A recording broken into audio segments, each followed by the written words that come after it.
Hello everyone and welcome back.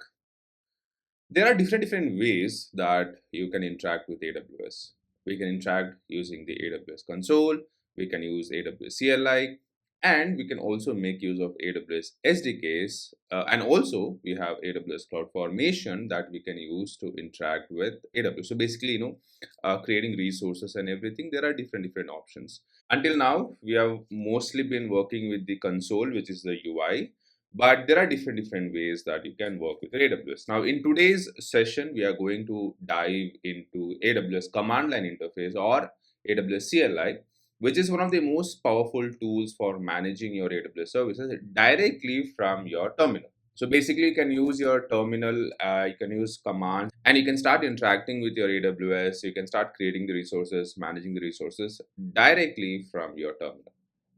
Once again, before I start off with the session, please don't forget to hit that subscribe button. So first things first, let's first understand what is AWS CLI. So AWS CLI, it's simply a command line tool, and this helps us to interact with AWS services using commands directly from your terminal. Now, this is simply perfect for automations, scripting, and quick AWS operations. And for this, you don't even have to log into the console, the UI. Everything can be done from the command line from your terminal itself. So it's a tool provided by AWS. You just need to provide the necessary permissions, you authenticate, and you can start using the commands directly from the terminal to work with your AWS accounts. Now that we know what is AWS CLI, to start interacting with the AWS CLI, you will need to first install the CLI tool on your machine. So in my case, I'm using an EC2 instance, but the official link would be, so let me quickly go here, AWS CLI install. And this is the official link from where you can get the instructions. So depending on your OS, so if you're on Linux, you'll have the instructions available over here. If you're on macOS, you'll have the instructions available here. And if you're on Windows, you'll have the instructions available over here. So depending on your OS, depending on the platform that you're using, you can use the instructions accordingly. I'll provide a link to this in the description section, so you can follow this and you can install it. Now, in my case, I'm using an EC2 instance and I'm using the Amazon Linux AMI. And so by default, you will have the CLI tool installed on this machine. So I'm not showing the CLI installation part in this particular video, but if you encounter any issues, just let me know in the comments section and I'll create one more video to install CLI on your based on the platform that you're using. Now, please note that this tool is dependent on Python. So if you encounter any issues during your installation, then please make sure that your Python installed before you start installing the CLI tool. Now, once you have installed the CLI tool, you can validate whether the tool is installed or not. So for that, you can simply run this AWS version and you should be able to see this. So you can see here, this is using Python. So it is dependent on your Python modules. So my CLI is available. This is the version that I'm currently having. All right. So assuming you have installed the CLI tool, the next step would be to configure the CLI with your AWS credentials. Now, we are using the CLI tool, which is a different tooling. Now, this tool needs to have the necessary permissions to interact with our AWS. So, we will need to set up the credentials. Now, for this, you have two options. One is if you're using EC2 instance, like what I am using, then you can make use of an IAM role. Attach this IAM role to the EC2 instance with the necessary permission. So here, for example, if you see, I have this role for EC2. I should have a role. So here, this one role for EC2, and this is attached to my EC2 instance. All right. So making use of an IAM role, giving it the necessary permission. So in my case, the permissions, if you see, I'm giving it administrator access. So I need it, so that's why I'm giving it. And then just attach it to the EC2 instance, and that will give the necessary permissions. Now, if you're not using EC2 instance, let's say you're running a VM which is not on AWS, then you can make use of an IAM user, create the access key and secret key for this particular user, and then provide the necessary permissions. Now, once you have this access key and secret key, From your machine, you will need to simply run this AWS configure command. So this will prompt you for the access key ID, then provide that, hit enter, then it will ask you for the secret access key, the region, and your output format. So you need to provide all those information. Again, please let me know if you encounter any issues. I'll create a separate video for this. But this is another way that you can authenticate to AWS if you're using a non-EC2 instance. So basically something, a VM which is not on AWS. Now, you can also use this IAM user credentials with EC2 instances if you want. But the recommended approach is to use an IAM role, as this is more secured compared to using IAM user credentials. The choice is completely yours. In my case, I'm using an EC2 instance and I have an IAM role attached to this instance. And like I said, I have the permissions here. So this is basically, this will give my EC2 instance the necessary permissions, or the CLI tool the necessary permissions to interact with my AWS. Now that we have configured our AWS CLI tool, let's look at some hands-on and see how we can use this AWS CLI to interact with AWS using commands. So the first example we will look at is your S3 buckets using AWS CLI. So let me cancel this. And so the first command we have is AWS S3 ls.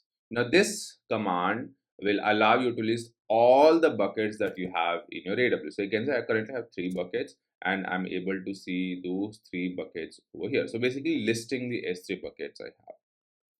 Now let's see how you can create a new bucket. So the command for that would be AWS S3 MB, which is make bucket, and then S3 colon / and the name of the bucket that you want. So this will go ahead and create a new bucket for us. So if I go and check in the console, I should be able to see a new bucket. So you can see this was created just now. Now let's see how we can upload a file to this new bucket that we just created. So let's say we will create a new file. Let's call this as python.py. So let's say this is a test file. Let me save this. And now let's say I want to upload this file to my S3 bucket. So the command for that would be AWS S3 copy your source, which in this case is my file, and your destination, which will be your S3 bucket. So we'll run this and this will upload your file to your S3 bucket. So now if I go inside this bucket, I should be able to see the file. Okay, you can also list the file from your command line itself. So let's say AWS S3 ls and then the name of your bucket, and you can see I have the file available. Now let's say I want to delete this file. I don't want it. So for the command for that would be AWS S3 rm and then your path to that key, which is basically the file. So this will go ahead and delete the file from your S3 bucket. Finally, let's say I want to delete this bucket. So AWS S3 RB, which is remove bucket, and then the name of your bucket. Again, make sure you delete all the contents from the bucket before you delete, because by default, if you have any data in the bucket, you won't be able to delete it. So now the bucket would be gone. Let me refresh this, and my bucket is deleted. So that's about the examples of how you can use the AWS CLI to interact with S3 buckets. There are many more commands. You have more functionality that you can use with the S3 buckets. If you're not sure what all commands that are available, or if you want to know more about the commands that we have looked at, you can use this AWS S3 help command, which is basically the documentation for your AWS CLI. So here you can see these are the available commands. So you can see where you looked at CP, LS, MB, RB, RM, and also this will help you to understand how you can use these commands. All right.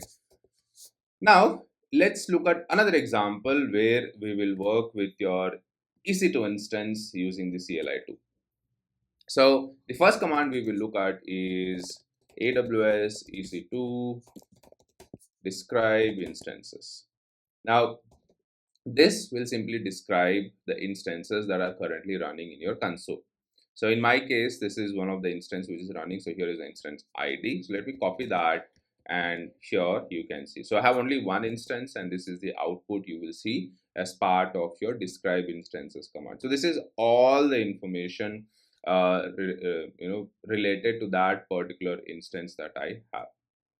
Now, let's say I want to launch a new instance from the CLI. So the command for that would be AWS EC2 run instances. And then you will need to pass the parameters for your instances, like the image ID, the instance type, the key pair that you want to attach, and basically what all you want as part of this instance. So we will first pass the image ID. So let me take the same instance. So let me copy this AMI ID. So that's my image ID. Then we will pass the instance type. So let's say we will go with t2.micro. Then we will give the key pair name. So in my case, this is what I want to use. You can pass more information like your security groups, the subnets and everything, but I'm just going to go with the default ones, and we will run this, and this will go ahead and launch a new instance for me. Okay, so this is basically all the information related to that new instance that we have just launched. So if you look at the console, if I refresh this, I should be able to see a new instance coming up.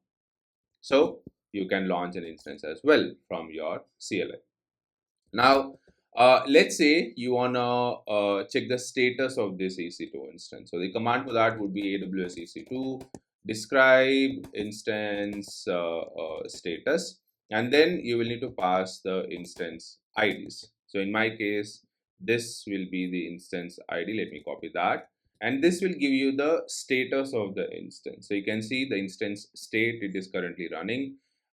Instance status, it is initializing. System status, it is initializing. So basically whatever you have, so you can see the initialization. So that is what it is showing over here. Now let's say I want to stop this instance. For some reason you want to stop it. So the command for that would be AWS EC2 stop instances, and again you will need to pass the instance IDs, and this will stop the EC2 instance. So the current state, it is stopping it. The previous state was running status. So let me refresh this, and you can see now my CLI tool is trying to stop this EC2 instance. Let's wait for this to complete, and next I will show you how you can start the EC2 instance as well. Okay, so you can see here the status is stopped. Now let's say I want to start this instance once again. So it would be AWS EC2 start instances, and then again we will need to pass the instance IDs, and this will go ahead and start the instance. So the current state is pending. Previously it was in the stop status, right? So basically interacting with your AWS EC2 service. Now again, there are many things that you can do. You can create AMIs, you can create volumes, snapshots, elastic IPs, whatever you have here, everything can be controlled from your CLI. Right, again, same as your S3 bucket, there are many more commands that you can use with this EC2 instance. And again, for this you can use this AWS EC2 help to look at the various commands that are available and also understand how to use these commands. So you can see this is the list of all the commands that your EC2 service supports from your CLI. So there's a lot of commands that are available, right? The last example that we are going to look at is how you can use AWS CLI to interact with Lambda functions. So for this example, we will deploy a simple AWS Lambda function. And for that, we will need to first create a Python Lambda function. So in my case, this is the Lambda function that I'm going to use. And you can see it's a simple code that I have. I'm defining my handler, and this is what I am returning, and the status code would be 200. So hello from AWS CLI. That's all. Pretty simple. Now, the first thing that we will need to do is we will need to zip it. So let me delete this. So the first thing we will need to do is create a zip file. So let's say I want to create function.zip, and I want to zip this. Now, I would recommend you to use the same naming convention that I'm using in case you're trying this out. If not, the Lambda function execution might fail due to name mismatch. Now that we have created our zip file, next we will need to create our Lambda function. So the command for that would be AWS Lambda create function. Uh, so what is the name of the function? So let's call this as CLI demo. Then what is the runtime that you want to use? So in our case, we are going to use Python 3.9, and then your handler. Now this is where your naming convention would be important. So Lambda function. So this would be same as it is, and then your handler. So handler would be whatever we have used inside this. So which would be lambda underscore handler. Then we will need to pass a role based on what your lambda function is doing. We will need to also provide the necessary permissions. So in my case, I already have a role created here, and I'm going to take the ARN of this, and I've given administrator access, but we don't really need it for this example because we're not really interacting with any other services from Lambda, so we don't need it. But just for the sake of example, I am passing this. And then finally your zip file. So file b colon slash slash, and then the zip file that we have created. Hit enter, and this will create the Lambda function for us. So here, if I go back to my Lambda service and if I refresh this, I should be able to see a new function created. And you should be able to see the code as well. Whatever the code we had in the lambda underscore function.py file, I should be able to see that. Finally, let's see how you can invoke this Lambda function. So for that, the command would be AWS Lambda invoke and then the name of your function. So in my case, the name of the function is CLI demo. And let's say I want to store the output of this somewhere on the local machine. So we can call this as output.txt. So this will trigger the, okay, so there seems to be an error. So let's see the error. Lambda function handler not found. So you can see there is a typo, right? So it's important that we use the right name, the handler and everything. So in my case, I'll have to go ahead and delete this and create this once again. So let me delete this. Let's confirm that. And so what we will do is, sorry, I missed that typo. So here is the typo.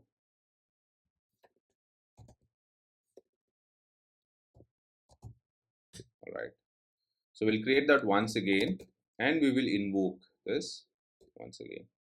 And now you can see status code is 200, executed version is latest. So if I refresh this, so here is the function. And if you look at the output of this, you can see status code is 200, body is hello from AWS CLI. And we are able to execute the Lambda function from the CLI tool itself. Again, same as our other services, you have this help that you can run to get information about more commands that you can use with your Lambda functions. So you can use the CLI tool to literally interact with any services you want in AWS as long as you have the necessary permissions. So that's about your CLI tool. That brings us to the end of the session. So we have learned how to set up and configure the AWS CLI tool along with some real world examples as well.